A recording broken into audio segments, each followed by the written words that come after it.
Yeah. Okay. Better to record in cloud always. Okay. So Raganuga Bhakti means following Ragatmika Bhaktas.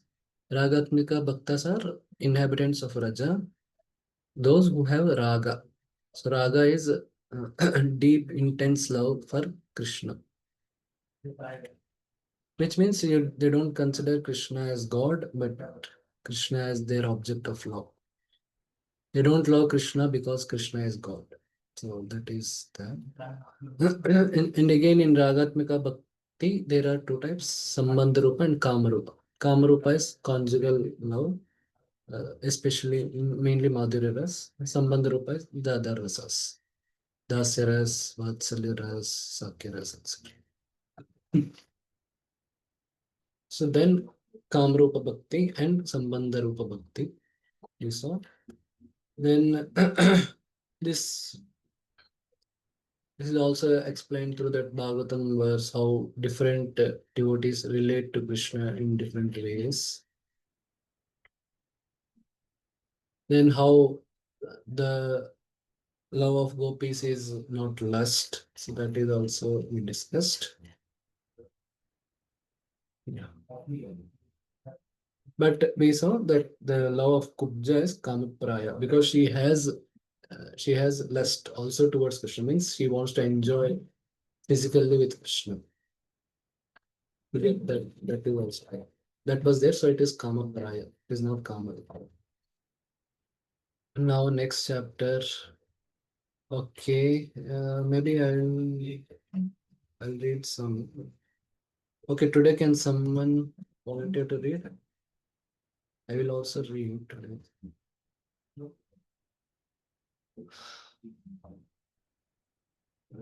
This.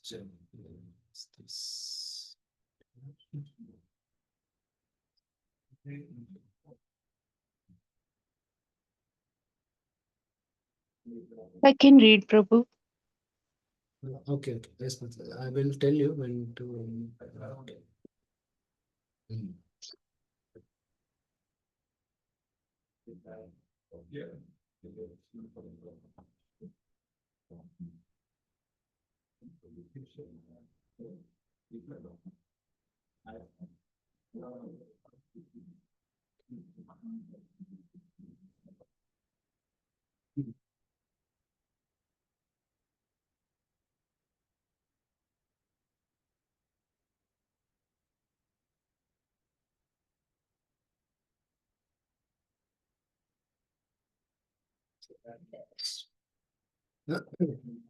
Yes, Mataji, can read.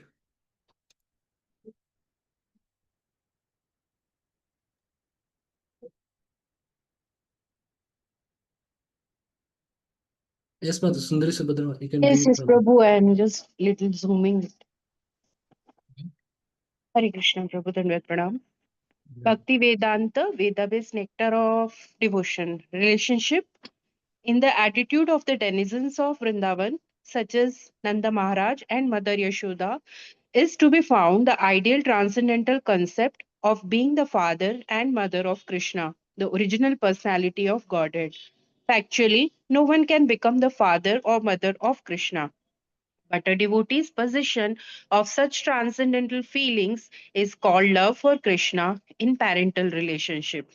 The Vrishnis, that is Krishna's relatives at Dwarka, also felt like that. So, spontaneous love of Krishna in parental relationship is found both amongst those denizens of Dwarka who belong to the dynasty of Vrishni and among the inhabitants of Vrindavan. Okay, so here, yeah, what problem? No one can become father and mother of Krishna because Krishna is the supreme personality of Godhead. So, in a can say biological way, or yeah, may not be appropriate term, but in the or ontological is more appropriate. In that way, no one can become father or mother of Krishna, but uh, a devotee can possess feelings of parental love towards Krishna. So that is possible. And Prabhupada gave example of Vrishnis and as well as uh, the the inhabitants of Vrindavan, like Nanda and Yashoda. Again, it's not like in Dwarka and Vaikunta, there is no spontaneous love. There is, I mean, there is sweetness also, but there is also element of Aishwarya, or the element of seeing Krishna or Narayana as a Supreme Lord. Whereas in Vrindavan, it is 100% sweetness. So the the Aishwarya is zero. So that is the, I mean, that is the difference. It's not like in Vaikunta there is no sweetness.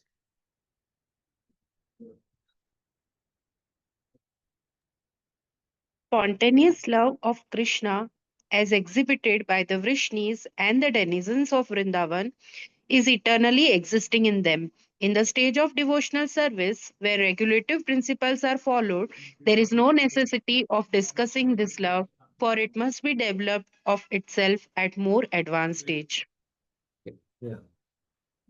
Eligibility for spontaneous devotional service.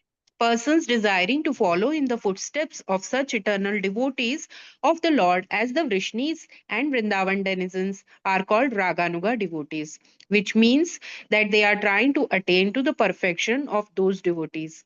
These Raganuga devotees do not follow the regulative principles of devotional service very strictly, but by spontaneous nature, they become attracted to some of the eternal devotees, such as Nanda or Yashoda, and they try to follow in their footsteps spontaneously. There is a gradual development of the ambition to become like a particular devotee, and this activity is called Raganuga. Okay. We Yeah, yeah. Fine. So this also is important, gradual development.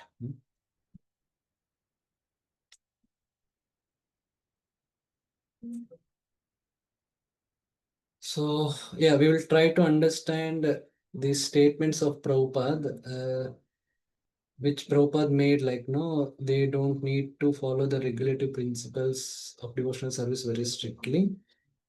So there is a book by His Holiness Shivram Swami Maharaj.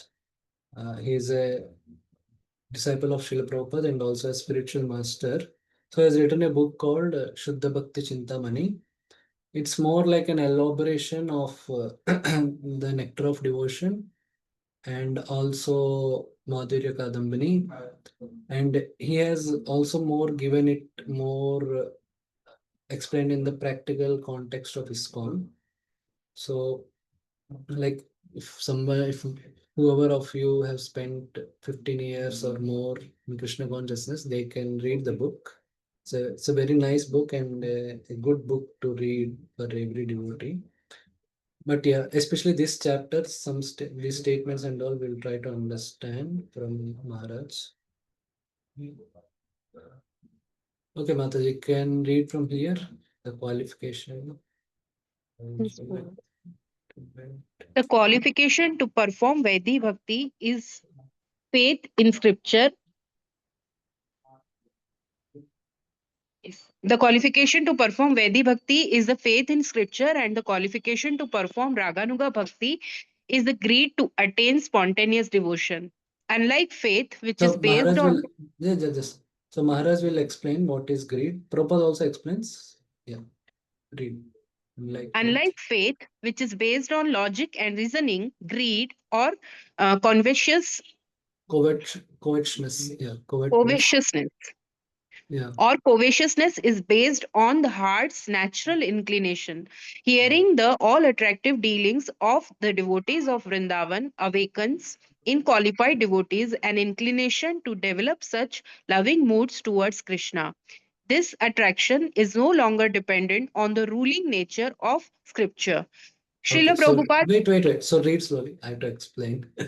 So here, so what, how it happens? Hearing the all attractive dealings of the devotees of Vrindavan. So it happens mainly through hearing.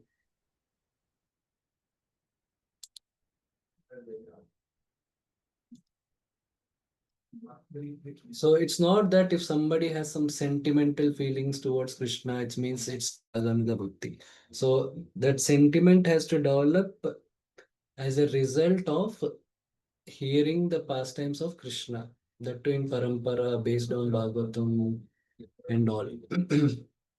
And it also needs purity of mind, that will be explained also later.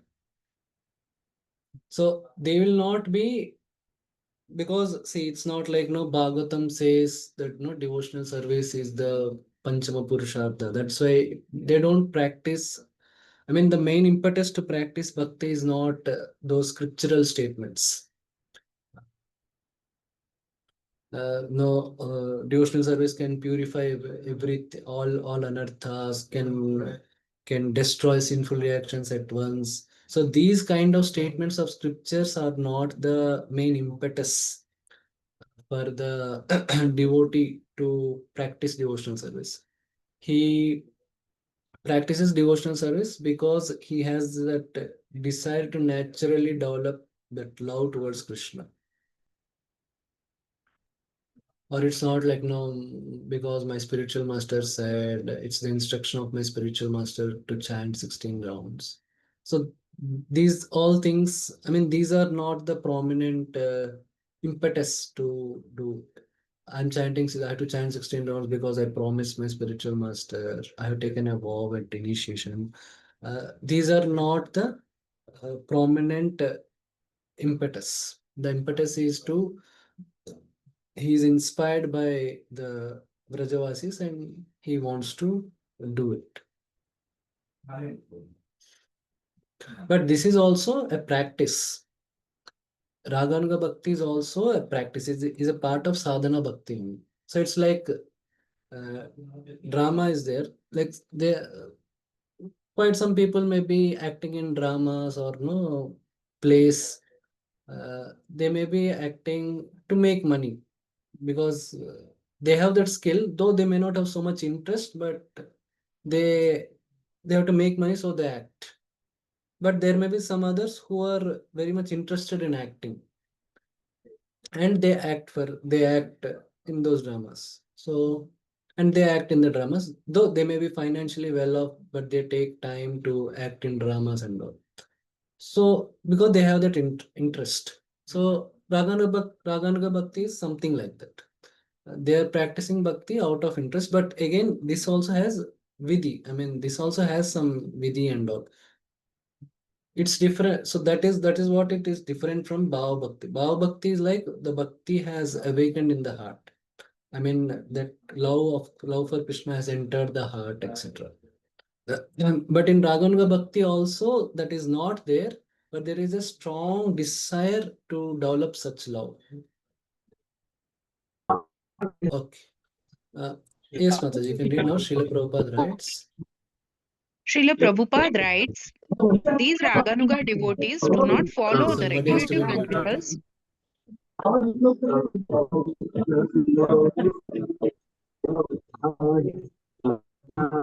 Please mute.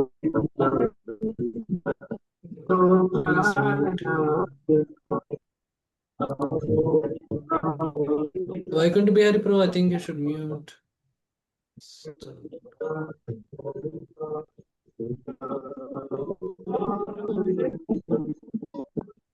Okay, Mataji, read. Srila Prabhupada writes. Srila Prabhupada writes, these Raganuga devotees do not follow the regulative principles of devotional service very strictly, but by spontaneous nature, they become attracted to some of the eternal devotees such as Nanda or Yashoda, and they try to follow in their footsteps spontaneously. Nectar of Devotion, chapter 16. The idea that persons can advance in Krishna consciousness without strictly following the regulative principles generally perplexes devotees. At the root of this confusion is a misunderstanding about what Srila Prabhupada means not strictly following regulative principles.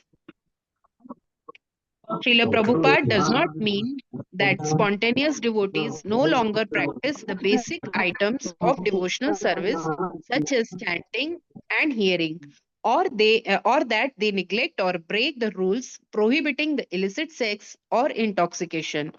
What it does mean is that for Raganuga Bhaktas, the inspiration to serve and surrender no longer comes from scriptural injunctions, that is vidhi, but from natural attachment, that is raga.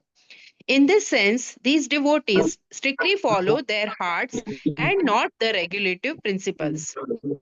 But because they are so spontaneously drawn to Krishna, they are naturally drawn to continue their practice in the primary limbs of devotion, doing those things that increase their association with Krishna, hearing, chanting, and remembering, amongst other practices, and avoiding those things that hinder their association with Krishna, that is, sinful activity or indulging in materialistic pursuits. Indeed, later we will see how Rupa Goswami considers the strict following of the principal activities of regulative devotion as a prerequisite for practicing spontaneous bhakti. The neglect of basics like hearing and chanting, basics that nourish one's attachment for Krishna, disqualifies one from any kind of the devotional service, regulative or spontaneous. This is what Srila Prabhupada means by not strictly following. The reader may find more on this subject in the following chapter.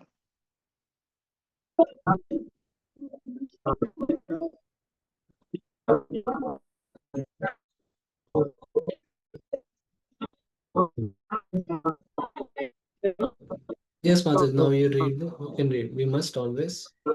We must always remember, however, that such eagerness to follow in the footsteps of the denizens of Braja, that is Vrindavan, is not possible unless one is free from material contamination. In following the regulative principles of devotional service, there is a stage called anartha nivritti, which means the disappearance of all the material contamination. Sometimes someone is found imitating such devotional love, but factually he is not freed from the anarthas or unwanted habits. It is being seen that a so called devotee proclaims himself a follower of Nanda, Yashoda, or the gopis, while at the same time his abominable attraction for some mundane sex life is visible. Such a manifestation of divine love is mere imitation and has no value. When one is actually spontaneously attracted to the loving principles of the gopis, there will be found no trace of any mundane contamination in his character.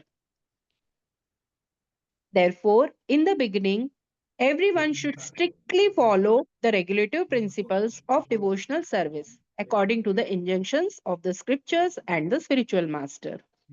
Only after the stage of liberation from material contamination can one actually aspire to follow in the footsteps of the devotees of Vrindavan.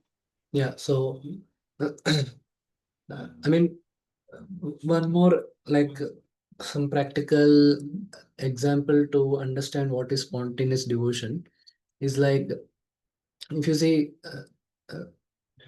maybe 50-60% of the people who, let's say, work in software companies, maybe 80%, they mainly work because they have to earn money to feed the family uh, and whatever, make their life happy, whatever. But there will be some no few people, maybe 10%, 15%, depends on maybe the company and all. Like they'll be like no self motivated. They'll be passionate to innovate and explore technology, and they want to maybe mix. So and they want to learn more and more and achieve. So they will be staying more in office and they'll be learning the latest technologies by themselves. It's not like the company asks them to learn, and they try to propose new ideas that way. So it's not like they are doing all this because they are self-inspired. It's not like no company is forcing.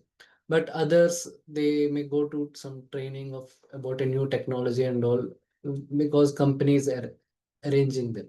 So Vaidhi Bhakti is more like this. The Raganuga Bhakti is more because it's self-inspired. So that way. So, but if you see for a conditioned soul, there will be natural propensity for sense enjoyment or doing some material activity. They will have this spontaneity. So, uh, so for that you don't need to tell. Like if you might have seen before coming to Krishna consciousness, like if people watch a movie and if they like it, it's not like somebody has to tell them to meditate on what they have seen before. That happens like naturally and all, and they next day they tell to their friends and all, this thing is good, this thing is good. So for a conditioned soul, the material activities and sense enjoyment, they are spontaneously attracted to it. And for devotional service, they have to study scripture, they should have philosophical understanding and all, so that they will consistently practice devotion service. So unless one's mind is purified, they will not be ready. I mean, they cannot spontaneously do uh, devotional service, or they will not have some desire. They cannot, the desire only to practice spontaneous devotional service will not arise, because it's very, I mean, it's logical also. And Prabhupada also many times said, like, Krishna consciousness and sense gratification uh, go ill together. So same way, the spontaneity, if it is there towards sense gratification, then you cannot expect spontaneity to happen towards devotional service. So that's why Prabhupada has written that unless one is uh, after anartha nivritti, which means disappearance of all material contamination, then only generally this can happen.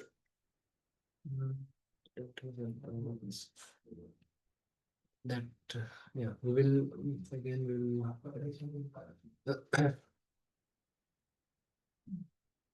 yeah. Yes, Mataji, you can read the rare transition to spontaneous devotion. Yes. The rare transition to spontaneous devotion. Of the many devotees qualified to take up spontaneous devotional service in practice, generally only a few are inclined to do so.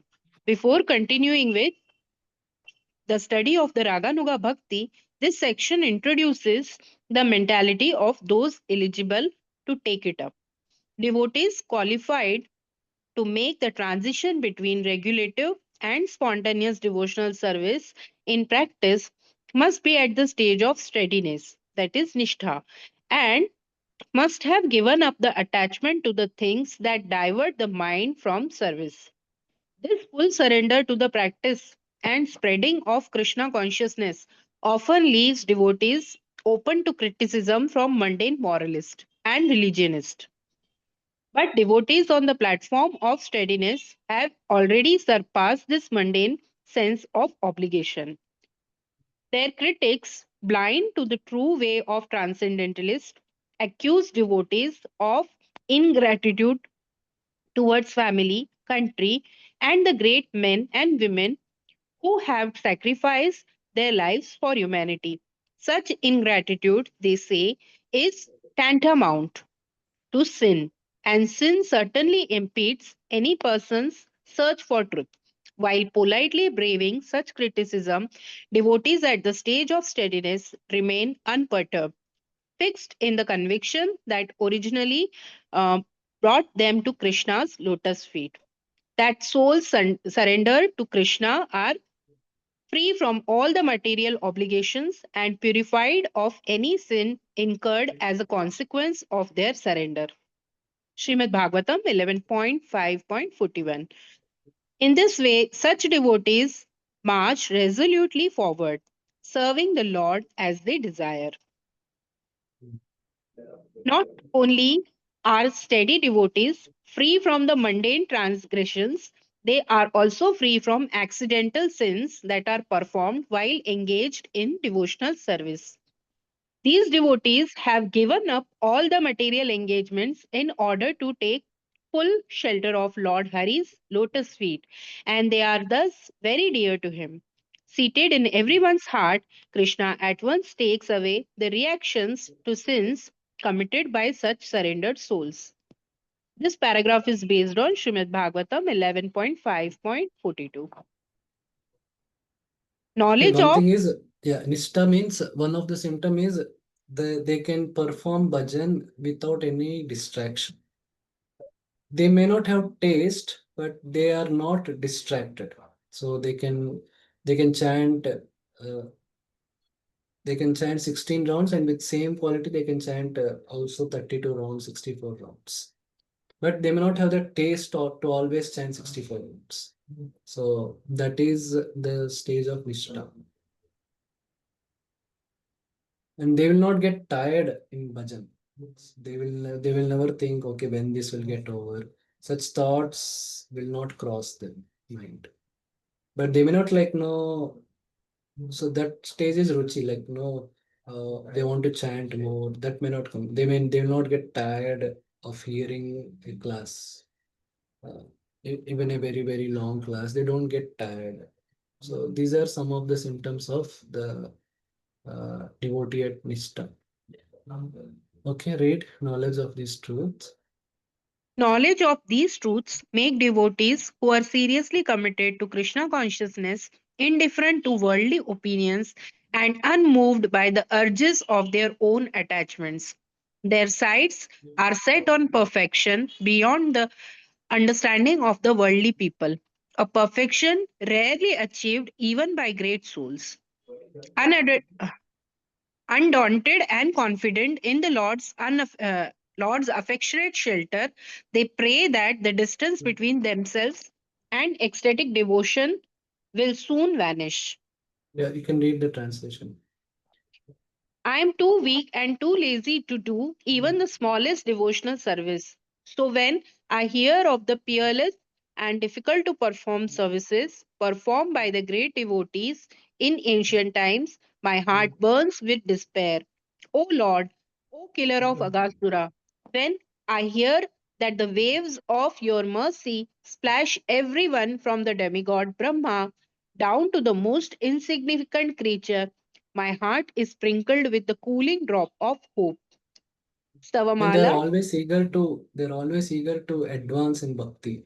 So when they hear of the great devotees, it is very natural for them to follow in their footsteps. I mean, to get a desire to follow in their footsteps.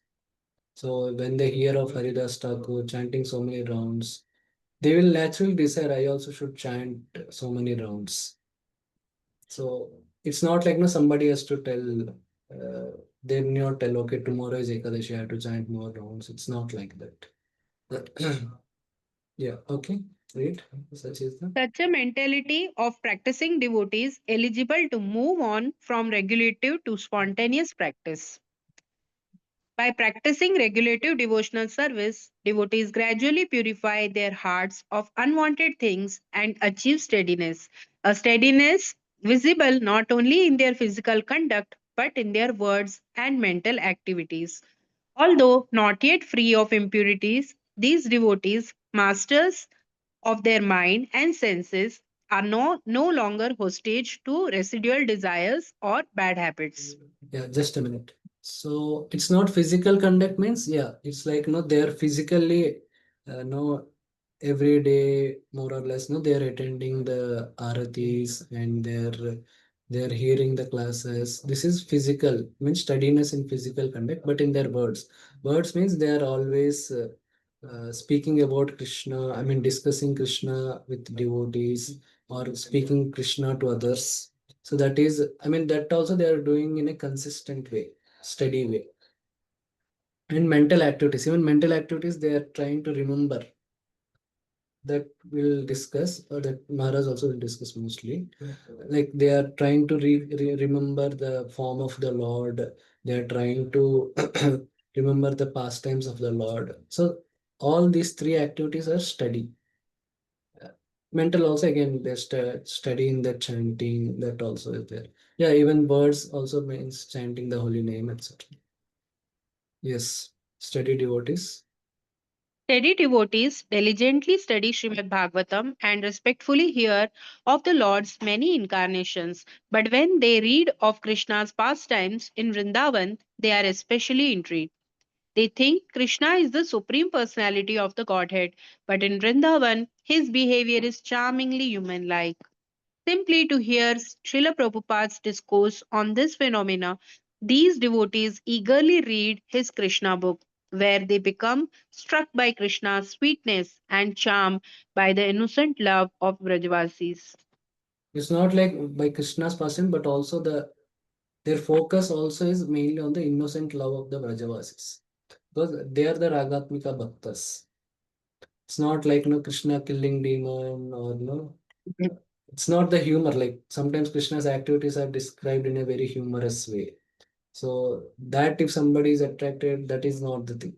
It's also the innocent love of Brajavasis also they should be attracted. Okay.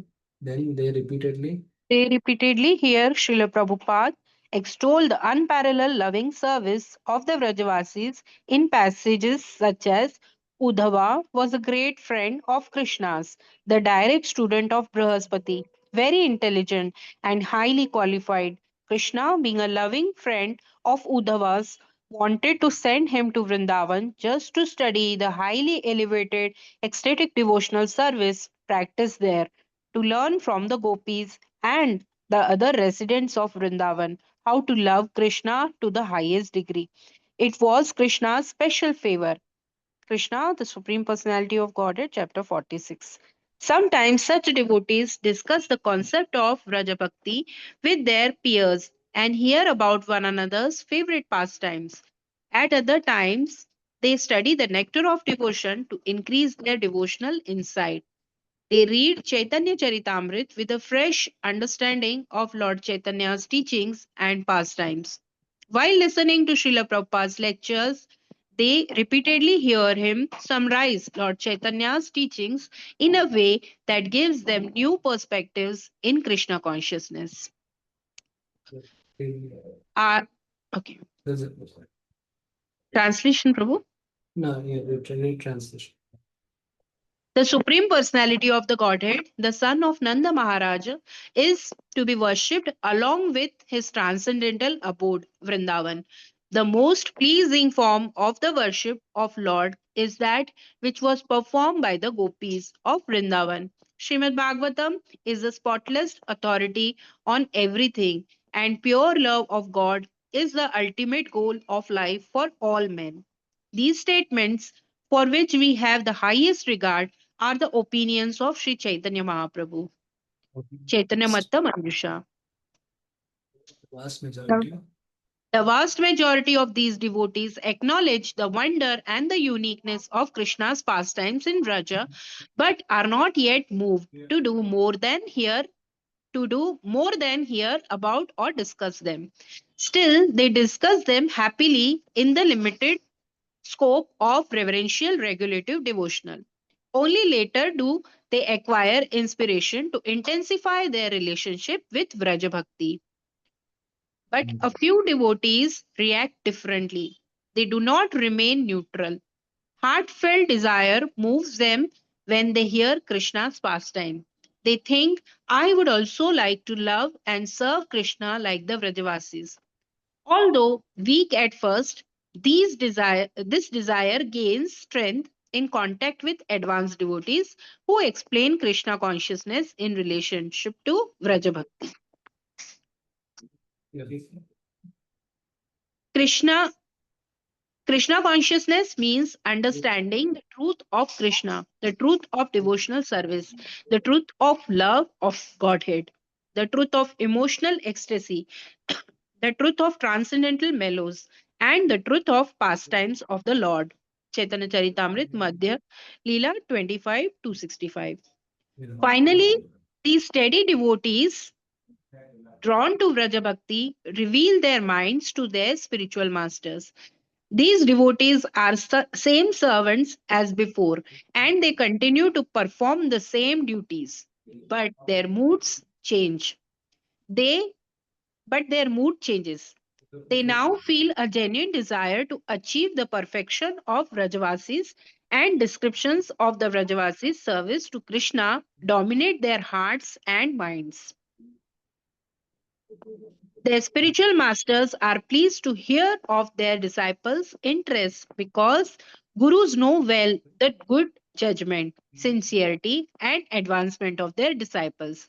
Gurus and disciples are intimate associates in Srila Prabhupada's service. Still, the spiritual masters examine their disciples with questions and arguments in order to establish which disciples have real qualification for spontaneous bhakti. When the gurus are satisfied that particular disciple have this qualification, they give them suitable instructions. In other words, even though Vraja Bhakti is spontaneous, no one should enter its practice whimsically. One should always do so under the spiritual master's expert guidance. Okay.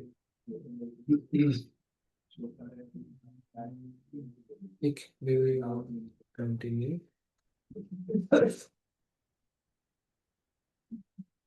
Okay, so I hope this what Maharaj described gives some idea of how it is practiced in the practical sense. So it's more about if they have developed that greed, then they begin to meditate on the pastimes. So further, that's why first the purification is needed, because unless that you cannot meditate on it, because now naturally the mind meditates on something material, may not be materialistic but something material. Even if in the realm of Krishna consciousness also something material, you want to expand some service and all that, that is devotional, but again it's a worldly thing. It's not exactly the spiritual transcendental thing. So the mind has to be fully purified for it to a good extent. Then one can initially one may initially study the pastimes of all pastimes of Vrindavan, like Krishna's daily activities, and they study with a intention to meditate on that. So then they also practice meditating on it. This also they do in a regular fashion. I mean, it's not like, and then when they develop some very more specific desire of some particular devotee in Vrindavan and all, then they slowly focus on that. Again, this all has to be done with guidance.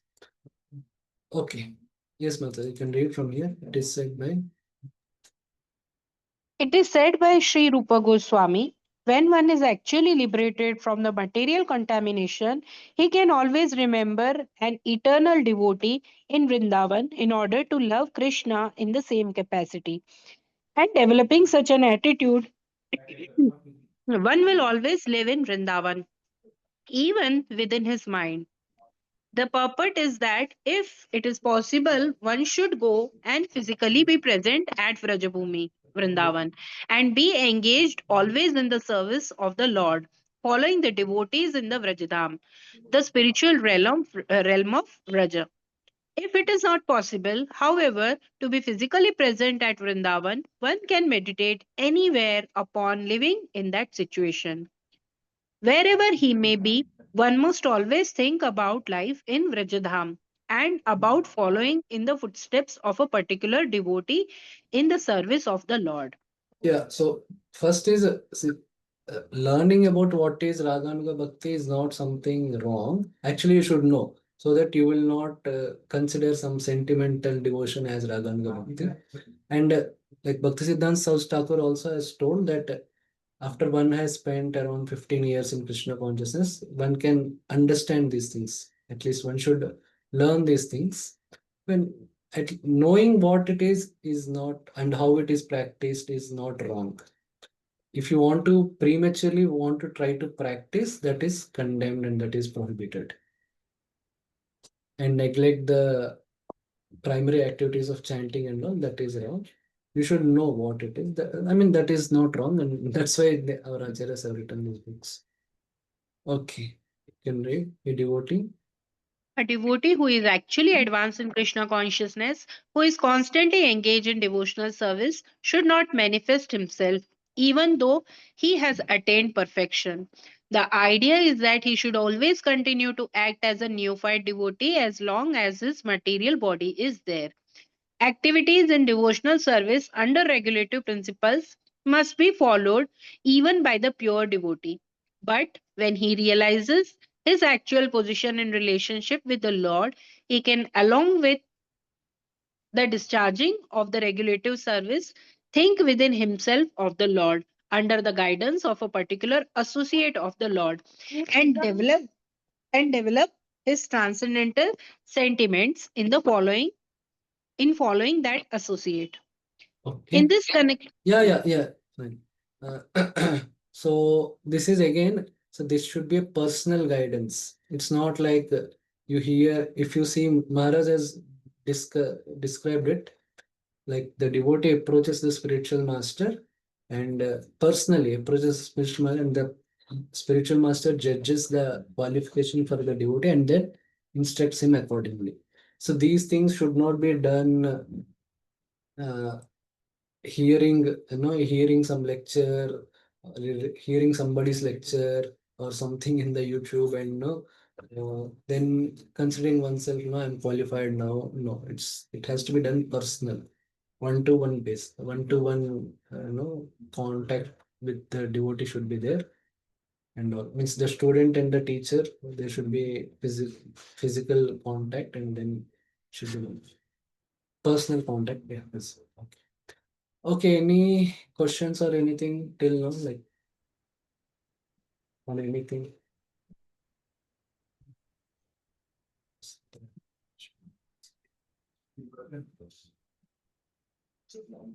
Okay, we will proceed.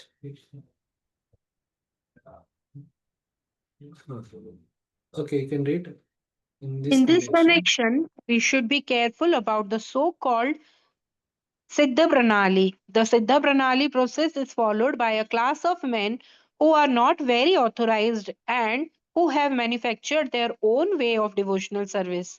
They imagine that they have become associates of the Lord simply by thinking of themselves like that. This external behavior is not at all according to the regulative principles. The so called Siddha Pranali process is followed by the Prakrit Sahajya, a pseudo sect of the so called Vaishnavas.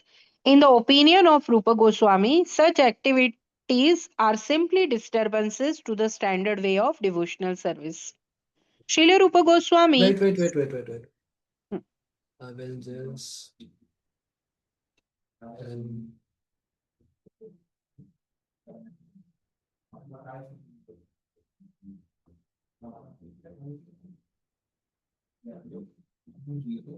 let me just see.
Yeah, I can read.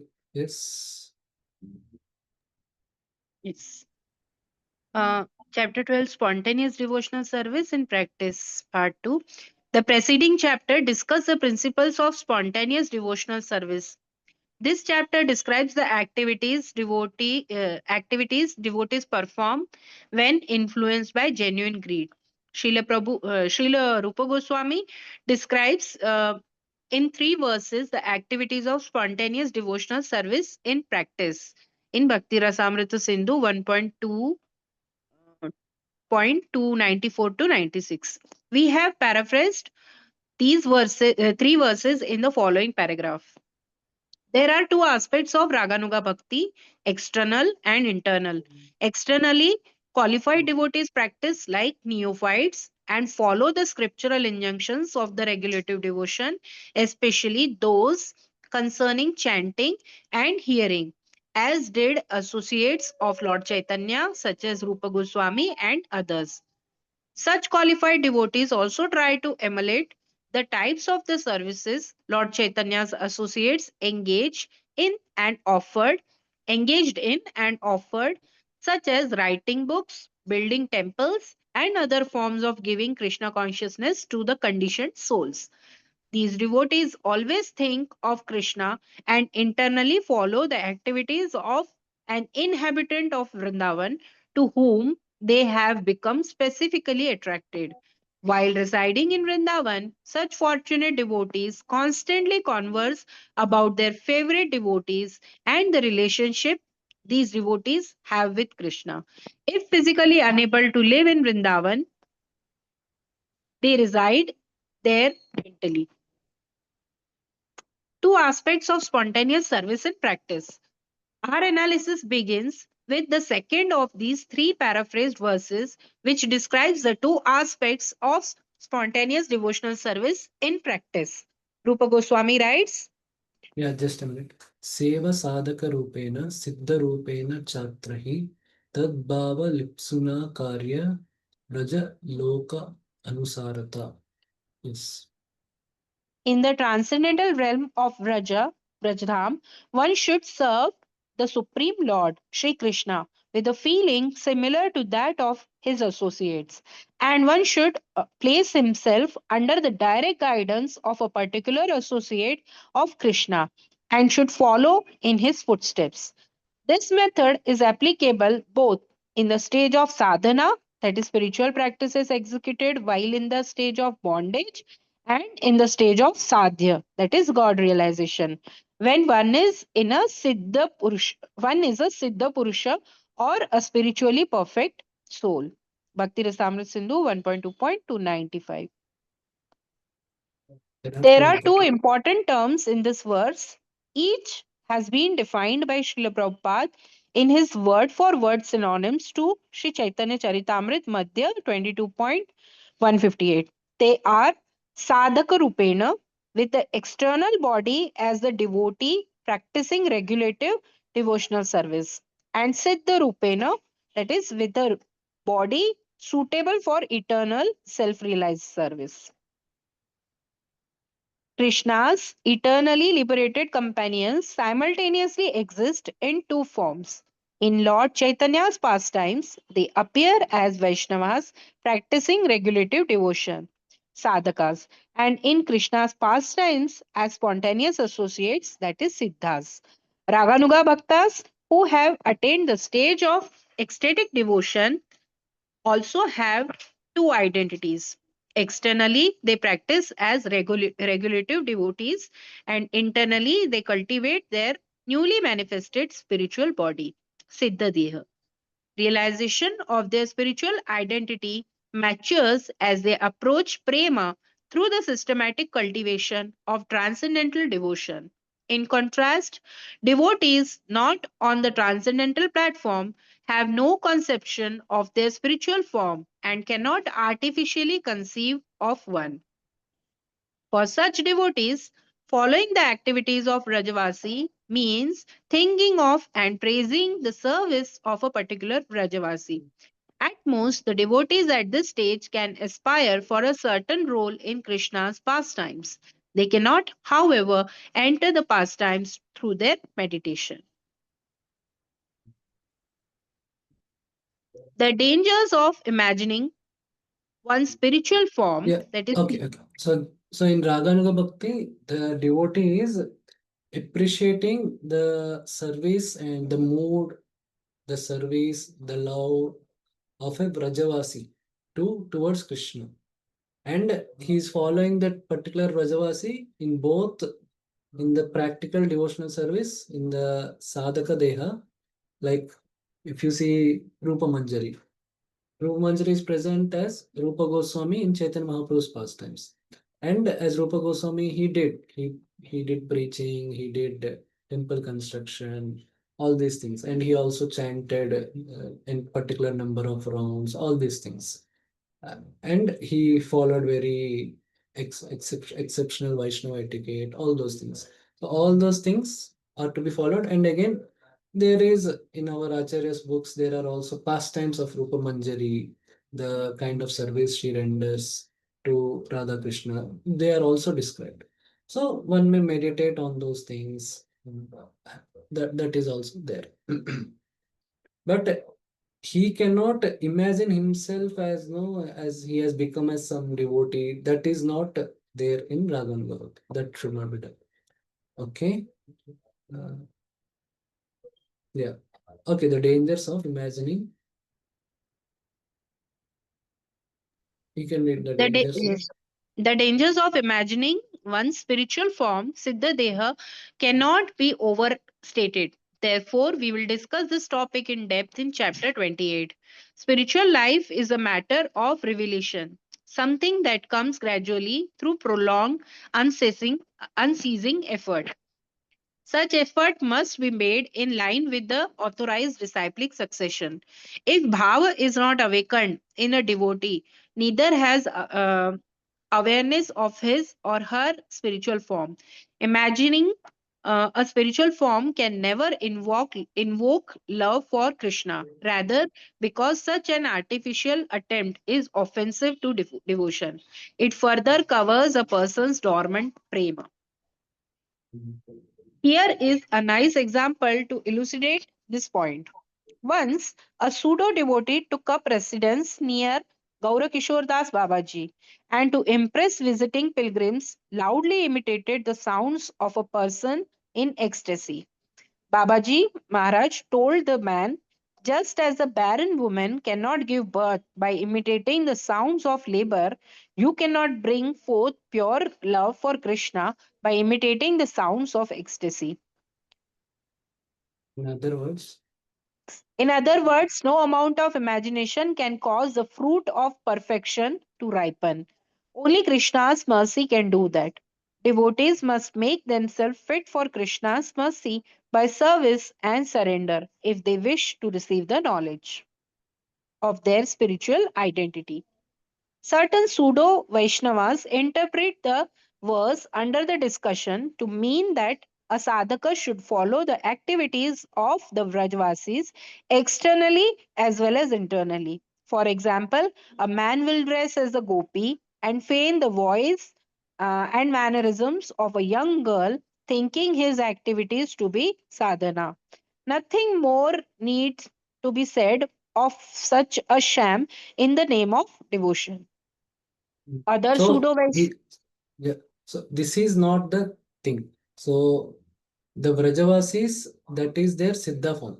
So there one will internally meditate and appreciate those activities, their mood of love for Krishna. But one will not externally imitate their activities.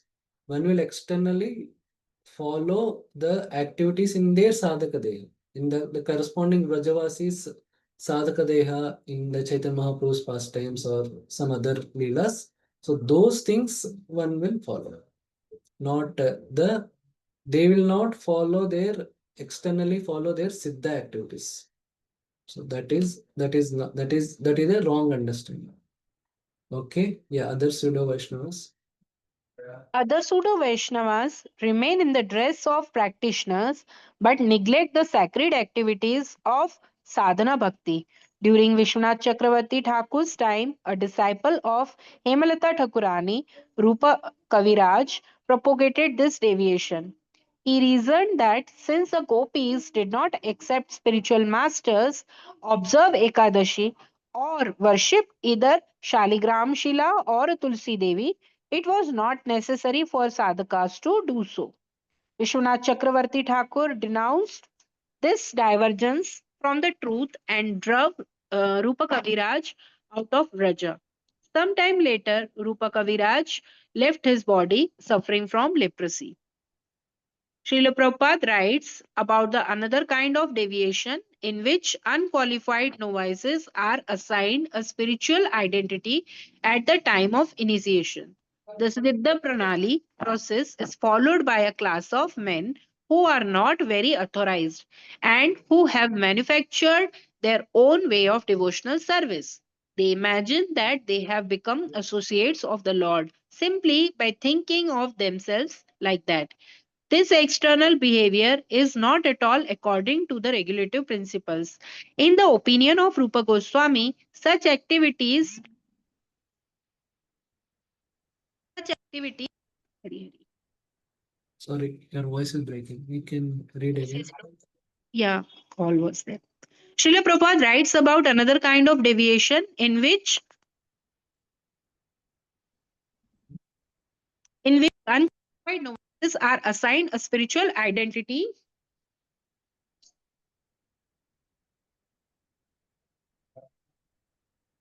Your Hare voice Krishna is. Prabhu, some urgent call is coming. Yeah, yeah. Okay, someone else can Someone read. else will. Yes, Sorry, Prabhu. you can continue. Yeah, you can read. Srila Prabhupada. Srila Prabhupada writes about another kind of deviation in which unqualified novices are assigned a spiritual identity at the time of initiation. The Siddha Pranali process is followed by a class of men who are Oh, yeah. yeah, Sorry.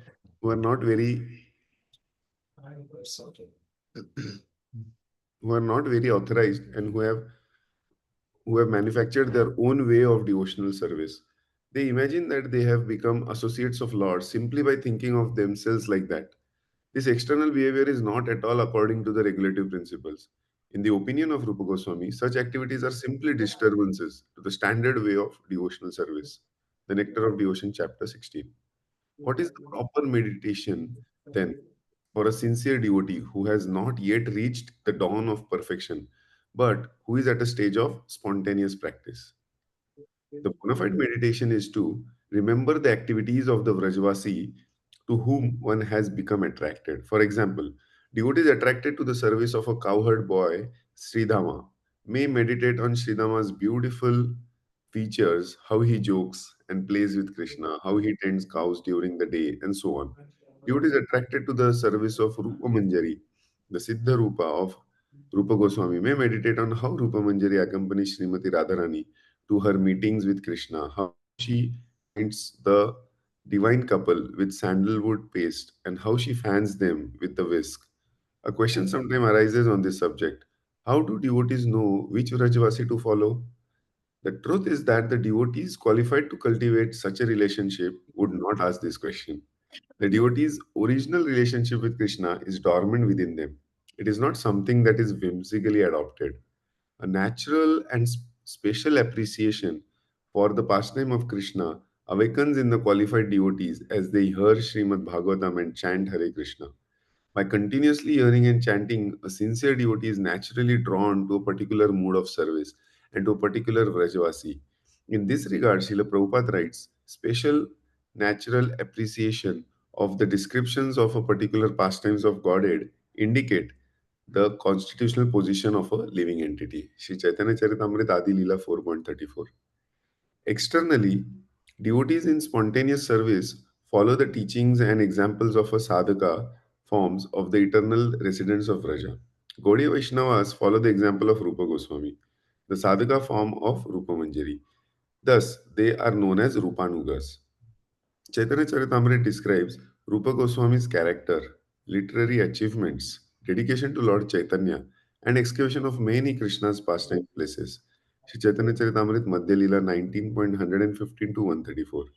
Devotees should meditate on and emulate the traits and service of Rupa Goswami by understanding the heart of his mission and then trying to assist him in spreading Krishna consciousness. Shri Chaitanya Manobhishtam Sthapitam Yena Bhutale Shri Prema Bhakti Chandrika Mangalacharan 2.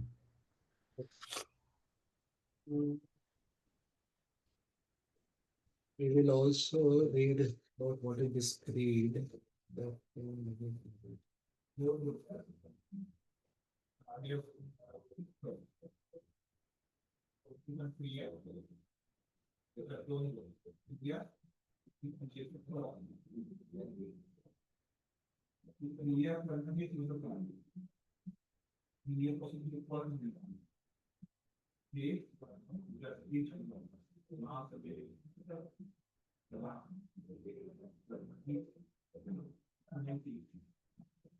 okay, any questions on anything till now what we have read?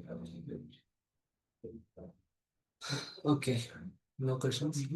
Okay, you can read this. How does a genuine mind arise? How does genuine greed Hare arise? Krishna Prabhu. Hare Krishna Prabhu. Okay, you can read Mata. Yes. Yeah. No, no, I have a question, Prabhu. Okay, your question. Fine, fine. Yes, Mata. Yes. Prabhu, so we were reading about that pseudo yeah. So in that we see that we read Mm. about the example that that person died out of leprosy.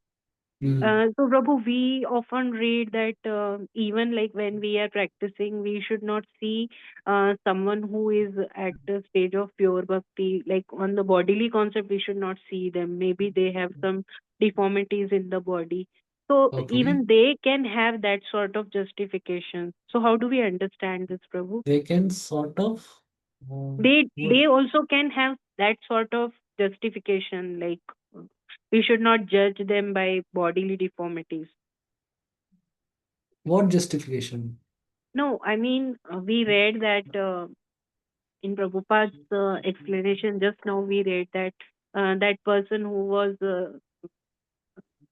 not, uh, who was just simply copying No, no, the. no. He's not simply copying.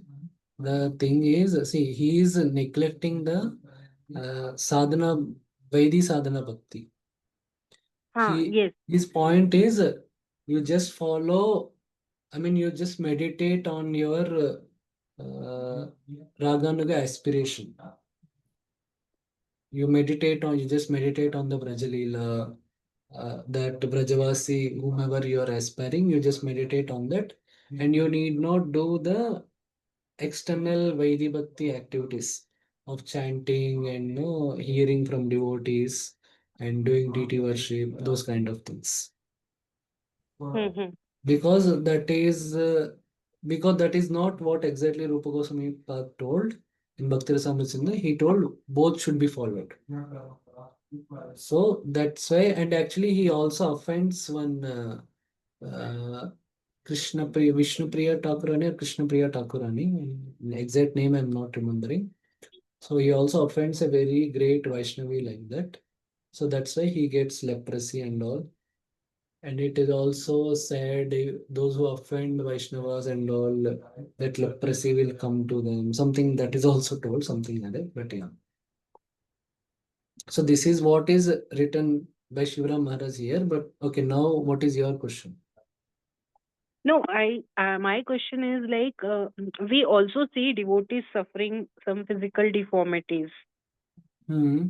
So, Okay, when, you yeah, when somebody we may say say that this is sahajya or this is like that, so that time also this kind of arguments come that, anybody can die. It is like previous karma, something like that. So how do we understand this? Like, how do we really understand that whether that person was genuine or not? no, no. Your point is if somebody is suffering from some uh, medical issue or something, Huh. is it because he Like has how we offended understand it some? is actually punishment or. No, that is irrelevant, na. See, when it is happening to us, uh, again, see, there is nothing wrong. See, for others, you should always see it is their karma. You should not see now that Lord is punishing them or something. Even if they have some problem with some in character or in their conduct, Vaishnava etiquette or something, and something happens to them also, like some medical issue and comes, should not try to correlate those things and all. That is not good. It can become blasphemous and all. We should always see it is their karma is happening or something. If they are very advanced devotees, they're also in the capacity of spiritual master and all, then okay, you can say because the then you can see if you happen to be their disciple or something, I'm not following that, so it is happening to Maharaj, something like that also you can see. Hmm? So we should not never try to correlate like that. And second, yeah, if it is happening to us, then it's not mandatory that you should see that no, because of offense it is happening to me. As we have discussed in the previous chapter, it's not that the aprarabdha karma goes away. Aprarabdha karma goes away uh, more or less at the time of initiation. Aprarabdha karma means the karma that is going to come in our future lives.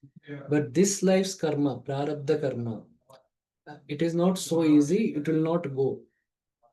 Even if one becomes advanced, the karma remains the same. But it Krishna gives the similar karma.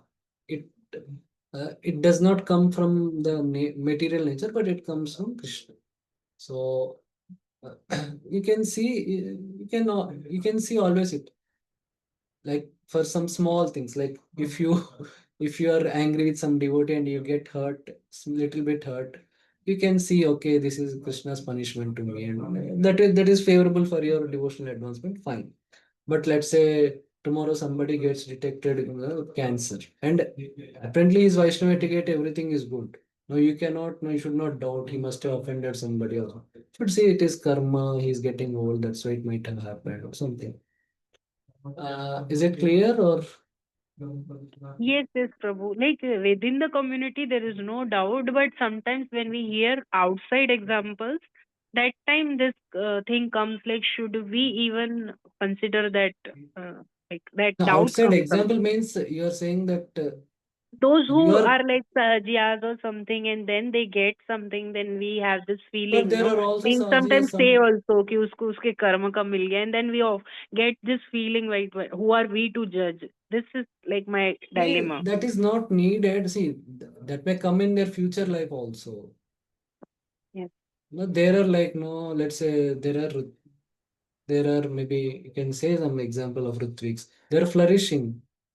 They're flourishing maybe in some way. They're more flourishing than ISKCON and also. So why it is happening? It is their karma. Their pious karma is there. So it is happening that way. Now, okay, they're committing offenses, but still they're flourishing. Okay, they Yes, will they will Prabhu. get that reaction. They may get it in their future life, or they may get purified of that. Krishna can purify without making you suffer also. So that also can happen. So that is there. So you cannot always say that whoever is suffering, they are suffering because of offense, or you cannot say like that. Or whoever is offending, they will suffer only in this life immediately. It's not also like that. Okay, yeah. Okay, Thank any you, other Prabhu. question? Okay, Prabhu Shrikant, you can read from here. Yes, bro. Mataji wants to continue. She can continue, bro. Prabhu, you continue. Prabhu Okay, has come. okay, Mataji. How does a genuine greed arise? As shown in the last section, greed is not easy to come by. It may take millions of lifetimes to awaken it. Padyavali 14. It cannot be invoked artificially. When genuine greed does arise, however, it does so from the effect of hearing transcendental sound, praising the sweetness of the Vrajavasi's love, beauty, qualities, and pastimes. Such narrations are found first and foremost in Srimad Bhagavatam. They are also found in the books written by realized devotees, Bhakti Rasamrit Sindhu 1.2.9 Vaishnava Acharyas, including Srila Prabhupada, add that seeing and serving Krishna's beautiful deity form has a similar effect of awakening greed. Nectar of Devotion, Chapter 16. What is the common symptom of genuine greed in both devotees whose love is still dormant and in those whom the love has awakened? It is completely distaste for anything not related to Krishna. Sincere devotees anxious to hear constantly about Krishna quickly become indifferent to the allurements of sense gratification and liberation. This is because the bliss of remembering Krishna and his associates is so powerful that it subdues all the non-devotional attachments. In the words of Srila Prabhupada, the pure devotee of the Lord enjoys life by constantly remembering the lotus feet of the Lord by hearing Krishna Katha. For such devotees, there is no such a thing as material existence, and the much advertised bliss of Brahmanan is like a fig for a devotee who are in the midst of the transcendental ocean of bliss. Srimad Bhagavatam 3.5.13 purport. Readers who understand the essence of this statement will not be misled by the semblance of greed, whether in themselves or in others. So this is a primary symptom that they are indifferent to the material things, materialistic life. So without this, if there is some kind of so-called sentimental attraction towards some Krishna Leela or something, then I mean that can be some attraction, but that is not this genuine greed. We should not mistake it with the genuine greed. Okay, so strong. So strong is the test of pure devotion in the devotees with a real eagerness for Ragatmika Bhakti that it admits no room for attachment to anything else. Still, the intensity of the greed of those practicing pure devotional, is different from the intensity of those who have attained the mature love of God. The former have some inclination to the mode of goodness, which weakens their greed, whereas the latter are completely free from the material influence, which makes their greed aggressive. As the practitioner's heart becomes purified, greed for Agatmika service increases, and when all remaining desires are driven out, their eagerness becomes fully mature. At what stage? At what stage of devotion does greed appear? Technically, greed can appear at any stage in devotional service. Bharat Maharaj, for example, acquired ecstatic devotion by his devotional practices. Although in his next life he was forced by the undue attachment to accept the body of a deer, his previously acquired greed immediately reappeared. Thus, the greed acquired from the previous birth or by the previous advanced association can, in exceptional cases, appear even in the formative stage of Krishna consciousness. Generally, however, greed appears in the practicing devotees at the stage of steadiness or beyond. Srila Prabhupada writes, we must always remember, however, that such eagerness to follow in the footsteps of the denizens of Raja Vrindavan is not possible unless one is freed from the material contamination. In the practice of devotional service, there is a stage called Anartha Nivritti, in which all material contamination gradually disappears. Sometimes persons are found to be imitating such devotional love before they have become free of anarthas or unwanted habits. The Nectar of Devotion, chapter 16. As these devotees cultivate spontaneous devotional service, they rise to the spiritual platform, at which time their greed becomes mature. Their mature greed then leads them to perfection. In sadhakas who continue on the path of the regulative devotion, who are not drawn to ragatmika bhakti, mature greed naturally appears at the stage of ecstasy. Like devotees who reach ecstasy by spontaneous practice such as sadhakas, then plunge into the oceanic bliss of Rajaseva and frolic there eternally. A final point concludes this chapter on Ragatmika Bhakti. As established in the beginning chapters of this book, pure faith makes a person eligible for pure devotion. However, after hearing the above deliberation on greed, readers may question how spontaneous devotion, which is an aspect of pure devotion in the practice, can be attained by greed alone, not simply by faith. It Okay, is true. this is a little technical point. That's okay.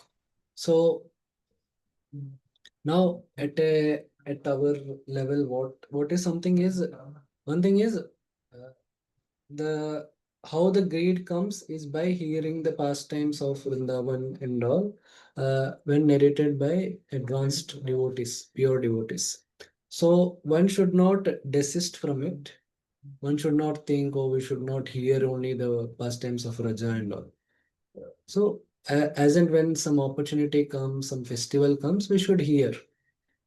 We should not think, oh, we should. I mean, one should not be unnecessarily afraid or not.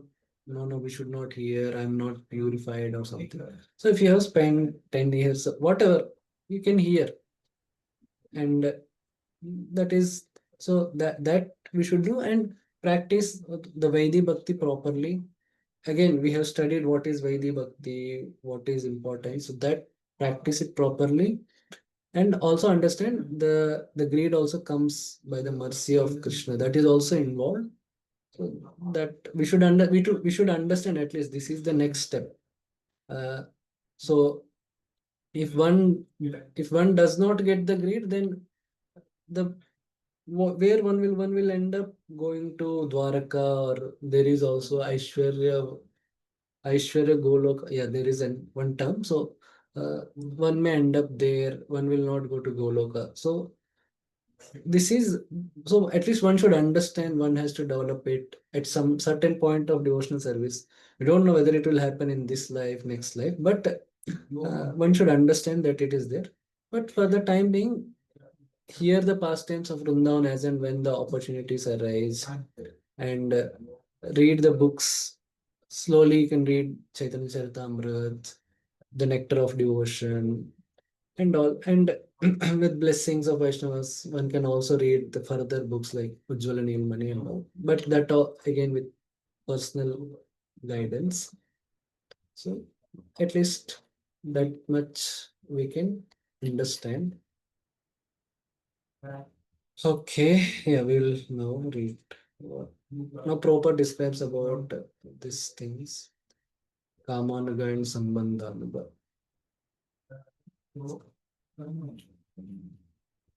Let's read devotional service.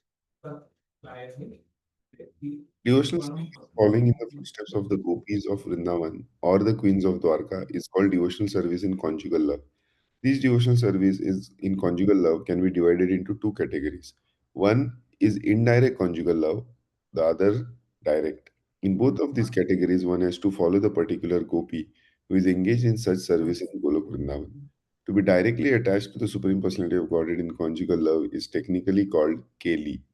This Keli performance means to directly join with the Supreme Personality of Godhead. There are other devotees who do not wish direct contact with the Supreme Person, but who relish the conjugal love affairs of the Lord with the gopis. Such devotees enjoy simply by hearing the activities of the Lord with the gopis. Okay, so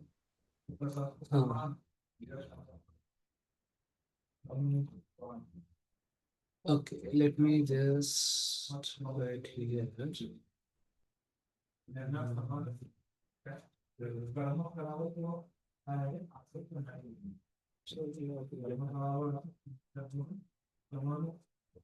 Yes.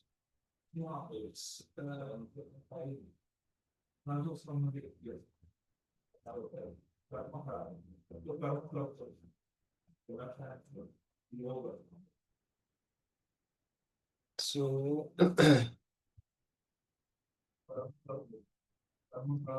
Ragatmika Bhaktas, there are two. Sambandha, like Amarupa, and Sambandha.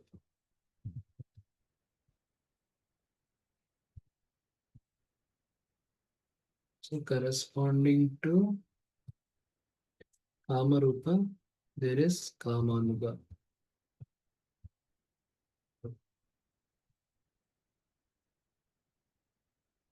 and there is Sambandhanuga.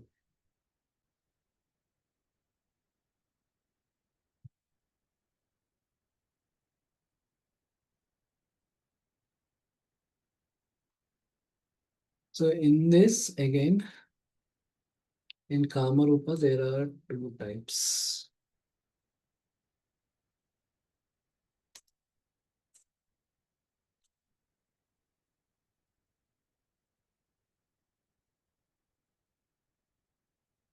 The Kamarupa, there are two types. Sambandha Rupa, Sambhoga, there is a title also. Please.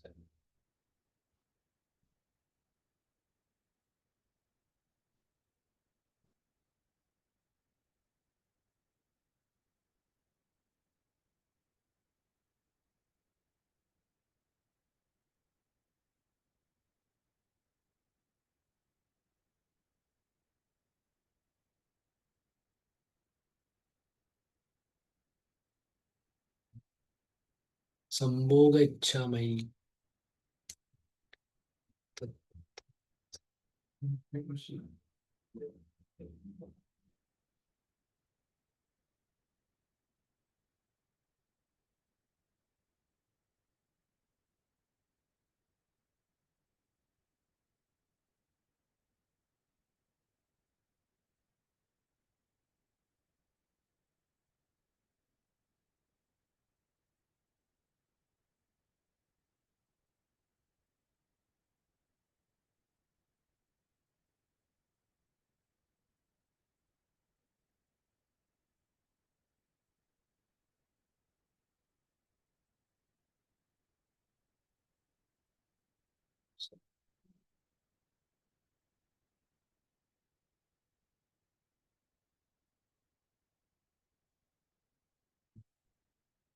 Sambhoga Icchamayi means desire to services.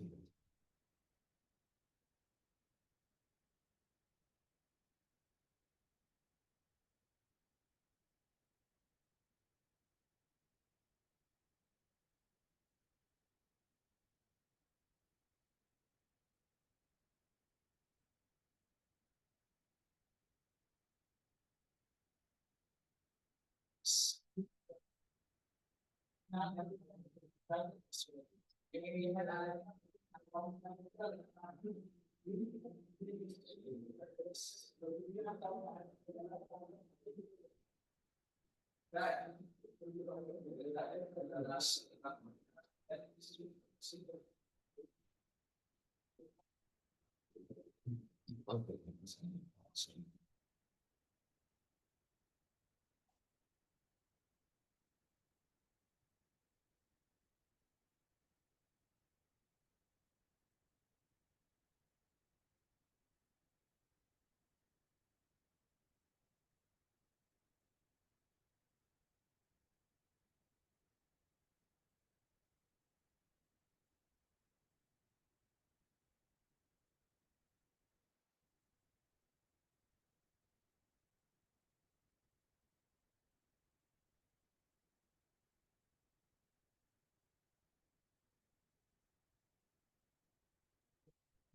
Yeah, in so Ragatmika, there is Kama Rupa and Sambandha Rupa, and corresponding to Kama Rupa, there is Kamanuga Bhakti, like for who aspire and desire to follow the footsteps of the Kama Rupa devotees. And corresponding to Sambandha Rupa, there is Sambandhanuga Bhakti, who want to aspire and follow the footsteps of Mother Yashoda, cause of Krishna, etc. And in Kama Rupa, there is Sambhoga Ichchamayi, means the desire to personally associate with Lord. Like they want to be a gopi and want to have that offer personal service to the Lord in conjugal rasa, etc. And also wants to experience the love of Krishna, reciprocation of Krishna in the conjugal way.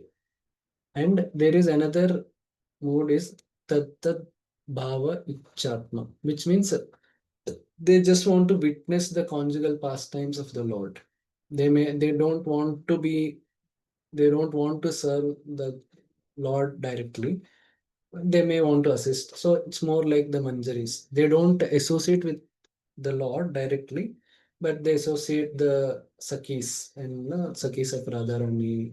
They assist the gopis. So that is the. And again, it's not like everyone in Gaudiya Vaishnava Sampradaya should become like this only or something. Uh, it's not like that. Somebody maybe even Chaitanya Mahaprabhu's time, like the Jagadanand Pandit, he's Satyabhama. It's like no Sambhoga Icchamai. It's not Tad Bhava Icchatma. Yeah, our main Goswamis, they are in this thing. But it's not like no, everyone has to become like that. And it's not exactly like that. There is always that freedom is there.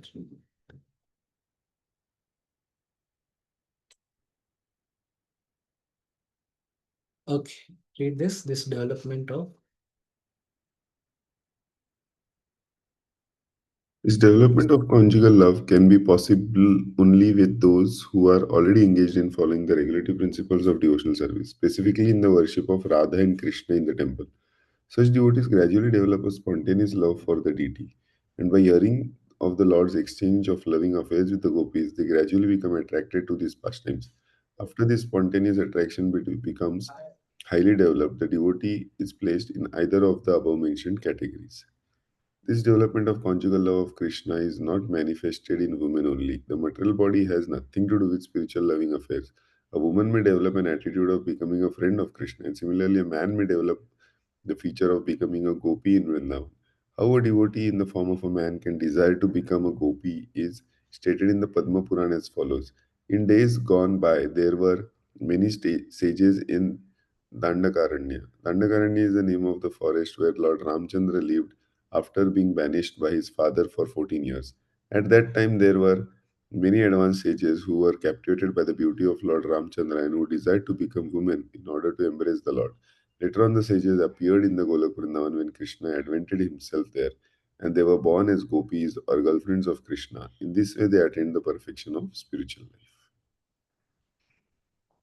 The story of the sages of Dandakaranya can be explained as follows. When Lord Ramchandra was residing in Dandakaranya, the sages who were engaged in devotional service there became attracted by his beauty and immediately thought of the gopis at Vrindavan, who enjoyed the conjugal loving affection with Krishna.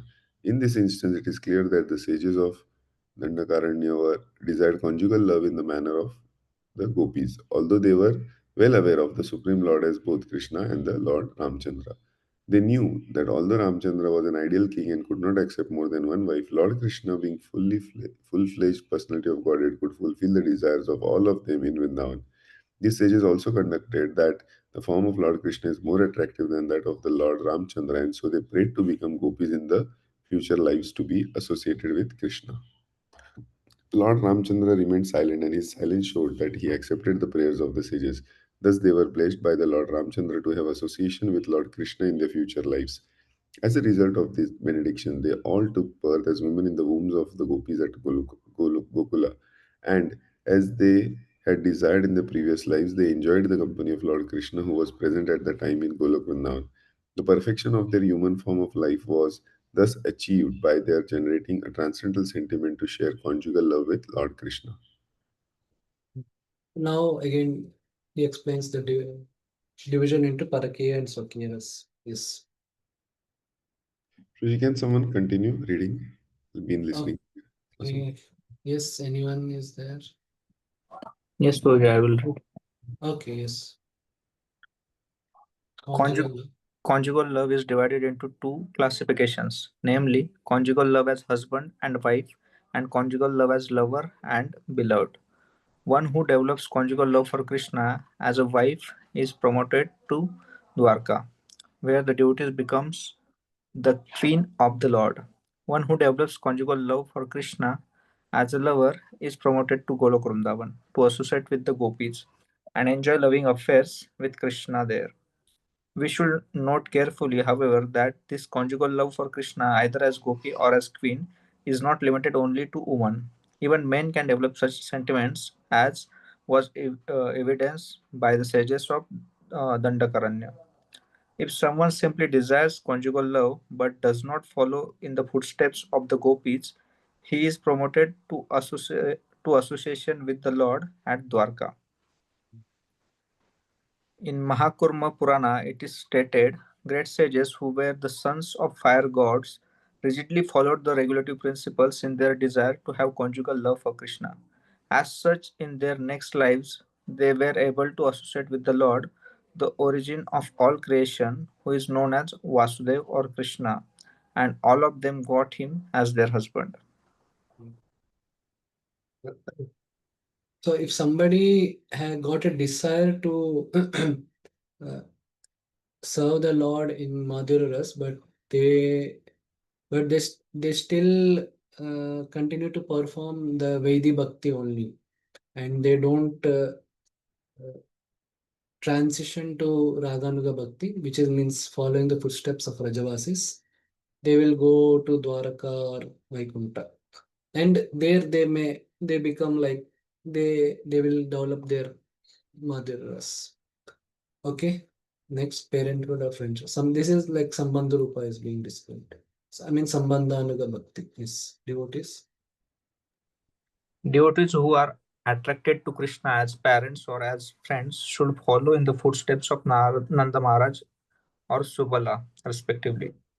Nanda Maharaj is the foster father of Krishna, and out of all the friends of Krishna, Subala is the most intimate in Vrajabhumi. In the development of becoming either the father or friend, Yeah, just a minute. So mostly because Subal looks like Radharani. So that's yeah. Next in the development. in the development of becoming either the father or friend of the Lord, there are two varieties. One method is that one may try to become the father of the Lord directly, and the other is that one may follow Nanda Maharaj and cherish the ideal of being Krishna's father. Out of these two, the attempt to directly become the father of Krishna is not recommended. Such a development can become polluted with Mayavad, impersonal philosophy. The Mayavadis or Monis think that they themselves are Krishna, and if one thinks that he himself has become Nanda Maharaj, then his parental love will become contaminated with the Mayavad philosophy. The Mayavad philosophical way of thinking is offensive, and no offender can enter into the kingdom of God to associate with Krishna. In Skanda Puran, there is a story of an old man residing in Hastinapur, capital of the kingdom of the Pandus, who desired Krishna as his beloved son. This old man was instructed by Narada to follow in the footsteps of Nanda Maharaj, and thus he achieved success. There is a statement in Narayan Vyuhastava prayers that persons who are always engaged in thinking of the Lord as their husband, friend, father, or well wisher are always worshipable by everyone. This spontaneous love for Krishna can be developed only by the special mercy of Krishna and his pure devotees. This process of devotional service is sometimes called Pushti Marga. Pushti means nourishing, and Marga means path. Such development of sentiment nourishes devotional service to the highest standard. Thus, it is called the path of nourishment or Pushti Marg. The Vallabha Sampradaya, which belongs to the Vishnu Swami sect of Vaishnava religion, worships Krishna in this Pushti Marg. Generally, devotees in Gujarat worship Bal Krishna under this heading of Pushti Marg. Okay, yeah. So this is about Sambandha Anuga. Okay, any questions on what we discussed today? Anything? Yeah. Yeah, this is, I mean, one may not practically relevant, but it's important to understand what is the process and what happens and how it happens. So it's like even small children, parents tell them, no, if you want to become an engineer, you have to do this, do this. They may not relate it, but at least they know and they should have the knowledge. So same thing, we should have the knowledge, though we may not be at at this given time, may not take up any of this process practice. But yeah.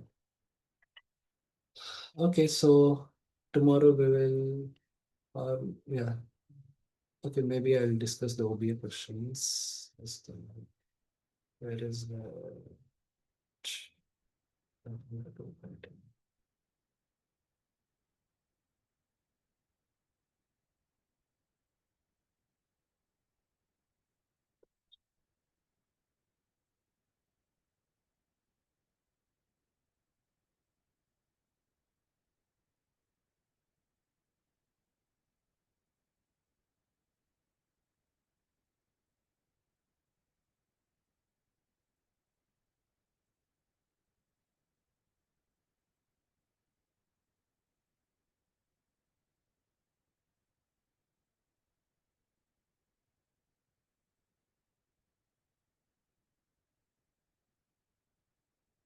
okay, so these are the two questions.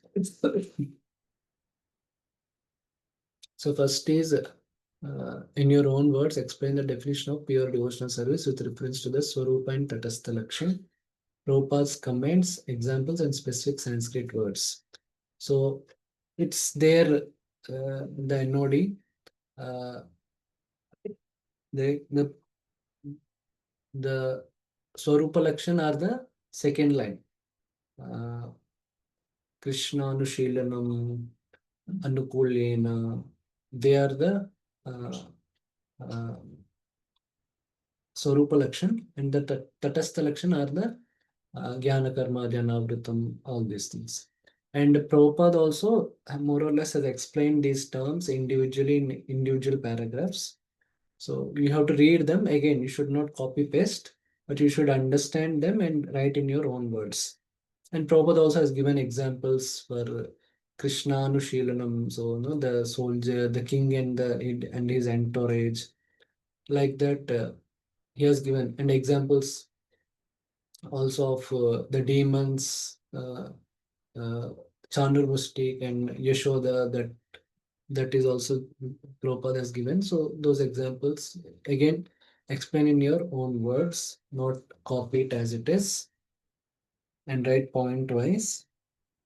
And Sanskrit words, use the Sanskrit terminology of given in the shloka and explain the meaning, all that. So because in question all these things are specifically mentioned, so all these things individually carry weightage in marks. So all these things have to be done justice. So this is about first question. It is simple. I mean simple and straightforward. The second is describe in your own words with reference to Prabhupada's statements in chapter 10 of Nectar of Devotion, the appropriate attitude towards suffering in one's life. So in this, Prabhupada has not given so much. The first question you should write 600 words or more also is okay, little bit more, but should not be too much less. So basically, what Prabhupada told is one is like you can see that devotee also suffers as a routine karma, means through karma one may get suffering. And one should go on with, one should consider this as one's karma and one should go on with devotional service. That is one. And another attitude Prabhupada also highlights is the Tatyen Kampa verse, like it's Krishna's mercy, the suffering, and one will consider it as Krishna's mercy and one will want to improve in devotional service. So both and personal examples, like you can take examples of your health and health or some family issue or professional life, and you can give from your past like how this issue has come. But one is a jnana perspective, like considering this as our previous karma, and don't, in that way you don't get disturbed and go on with your devotional service. Another is okay, you are somewhat little offensive or you're not let's say you're not so much regular in reading Shastra or Prabhupada books, and suddenly some health issue came and you have to take rest. So you got a lot of time. So one can see that, okay, this is also a mercy of Krishna. Or because you got some sickness, it happens sometimes to new devotees. In the beginning days of Krishna consciousness, they get a lot of love and affection from other devotees, I mean, senior devotees and all. So that way they get more attached to the association of devotees. So those kind of examples you can write for both the Jnana perspective and Bhakti perspective, and we can write. But this also should do justice of whatever is asked. How this attitude will help in dealing, personal examples you should give. And whatever Prabhupada has written, those words also have to quote some part of it. Okay, I hope this is fine. Any questions? So you will have at least 2 weeks time. We will complete it by next weekend, the portion, and then next, so November, this is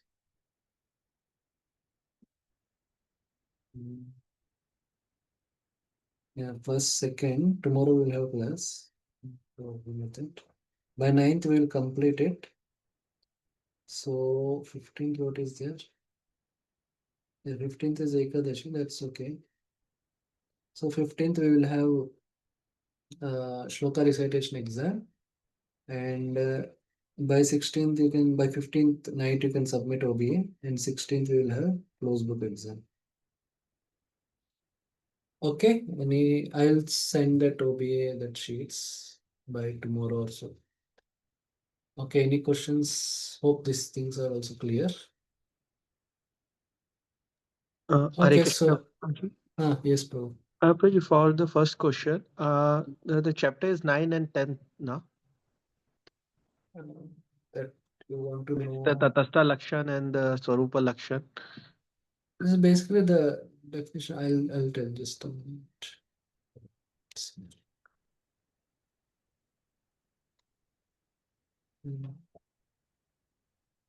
This is characteristics. This one only. No, this is in the introduction. The chapter name you know.